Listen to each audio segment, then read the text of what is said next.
Hello everyone. आज की इस वीडियो में बात करेंगे the European union EU. European union कैसे होंद में आई, ये कैसे काम करती है, इसके कौन कौन से इंस्टीट्यूट हैं, इस सब के बारे में हम बात करेंगे आज के इस वीडियो लेक्चर में। तो वीडियो को एंड तक जरूर देखें सो दैट कि आपको एक यूरोपियन यूनियन का कंसेप्ट है वो ओवरऑल क्लियर हो पाए। तो सबसे पहले हम बात करते हैं कि यूरोपियन यूनियन के जो फैक्चुअल पोजीशन है, इसका हेड क्वार्टर कहाँ है। तो इसका हेड क्वार्टर है ब्रसल्स में, बेल्जियम में। स्थापना कब हुई थी यूरोपियन यूनियन की? तो यूरोपियन यूनियन की स्थापना 1 नवंबर 1993 को मैस्ट्रिक्ट, नीदरलैंड में हुई थी। यूरोपियन यूनियन एक 27 यूरोपियन कंट्री का समूह है। इकोनॉमिक और पॉलिटिकल यूनियन कहते हैं हम, इकोनॉमिक एंड पॉलिटिकल समूह है 27 कंट्री का। 28 कंट्री थी यूके के यूरोपियन यूनियन को छोड़ने के बाद, ये 27 कंट्री हो गई। इसकी शुरुआत कैसे हुई?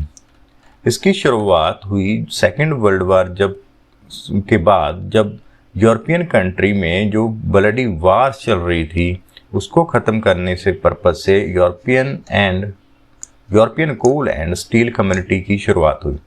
इस कम्युनिटी ने यूरोपियन कंट्री को एक साथ इकट्ठा किया और सो दैट कि यूरोपियन एरिया में पीस बना रहे, शांति बनी रहे, इसके लिए European coal and steel community ने ये इनिशिएटिव लिया, उनको इकट्ठा किया। जब European coal and steel community तो शुरुआती जो फाउंडिंग कंट्री थी वो थी 6 टोटल कंट्री थी, Belgium, France, Germany, Italy, Luxembourg and Netherlands. तो ये कंट्री के साथ European coal and steel community की शुरुआत हुई। उसके बाद धीरे धीरे और कंट्री इसमें ऐड होगी और आज के टाइम में 27 टोटल कंट्री इसमें ऐड हैं। इसके बाद जो मोस्ट इम्पॉर्टेंट ट्रीटी हुई वो ट्रीटी हुई 1957 में, जिसे ट्रीटी ऑफ रोम के नाम से जाना जाता है। इस ट्रीटी ने European economic and community EEC और कॉमन मार्केट भी कहते हैं, इसकी स्थापना की।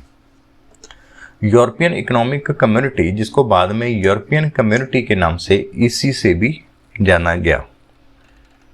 ये ट्रीटी साइन हुई थी 25 मार्च 1957 को और ये अफेक्ट हुई ट्रीटी, कौन सी treaty? Treaty of Rome affect हुई 1 जनवरी 1958 से। मोस्ट इंपॉर्टेंट ट्रीटी है क्योंकि इसने 6 जो कंट्री थी उसको आपस में स्मूथ ट्रेडिंग के लिए, 6 कंट्री में स्मूथ ट्रेडिंग के लिए ये कंट्री आपस में इकट्ठी हुई।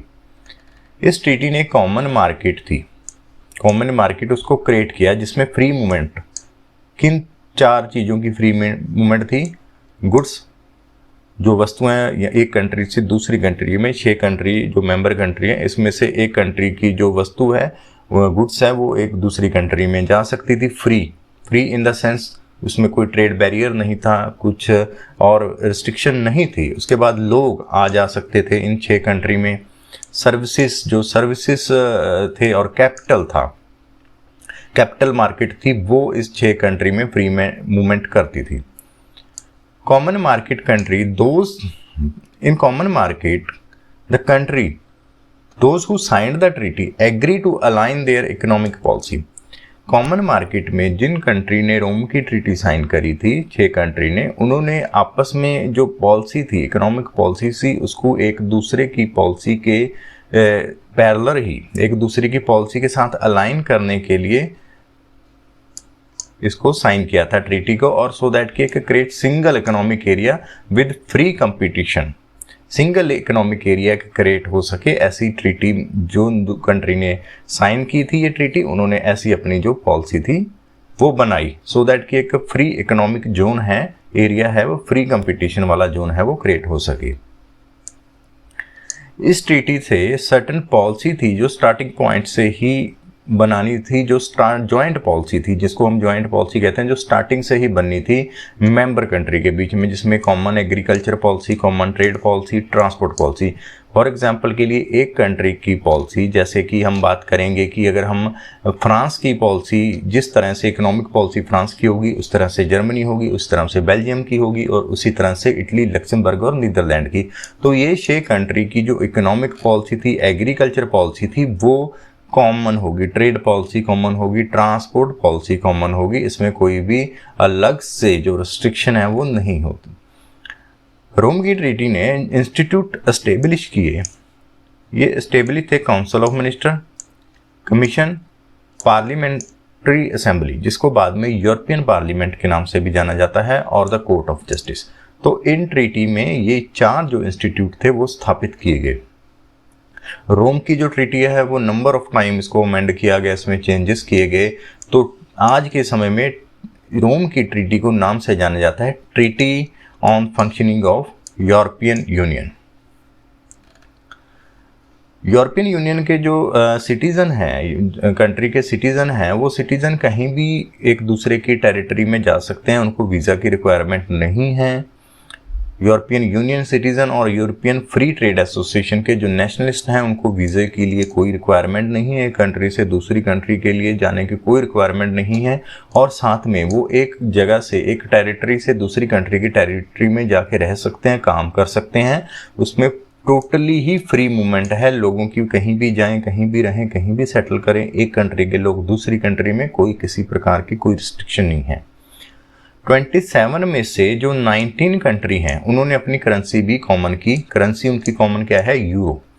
तो यूरो उसकी ऑफिशियल कॉमन करेंसी है। 19 कंट्री में यूरो ही चलता है। ये इसलिए कॉमन किया गया सो दैट कि जो रेट हैं वो जो करेंसी के रेट हैं उनके फ्लक्चुएलिटी ना हो और वो रेट एक समान रहें, जिसमें इकोनॉमिक बैरियर आते हैं उनको ख़त्म किया जा सके। मैस्ट्रिक्ट की ट्रीटी ऑफिशियली कहते हैं इसको ट्रीटी ऑन यूरोपियन यूनियन। जो मैस्ट्रिक्ट की ट्रीटी हुई जिसमें यूरोपियन यूनियन की स्थापना हुई उसे ट्रीटी ऑन यूरोपियन यूनियन भी कहते हैं। इस ट्रीटी के अनुसार ही यूरोपियन यूनियन की स्थापना हुई। इससे जो पहले ईसी थी उसको रिप्लेस कर दिया गया मैस्ट्रिक्ट ट्रीटी के साथ और उसमें यूरोपियन यूनियन स्थापित हुई, जिसको हम यूरोपियन यूनियन के नाम से जानते हैं। ये नंबर ऑफ डिस्कशन गवर्नमेंट के बीच हुई और ये मैस्ट्रिक्ट ट्रीटी, जिसे ट्रीटी ऑन यूरोपियन यूनियन भी कहते हैं, ये साइन कहाँ हुई?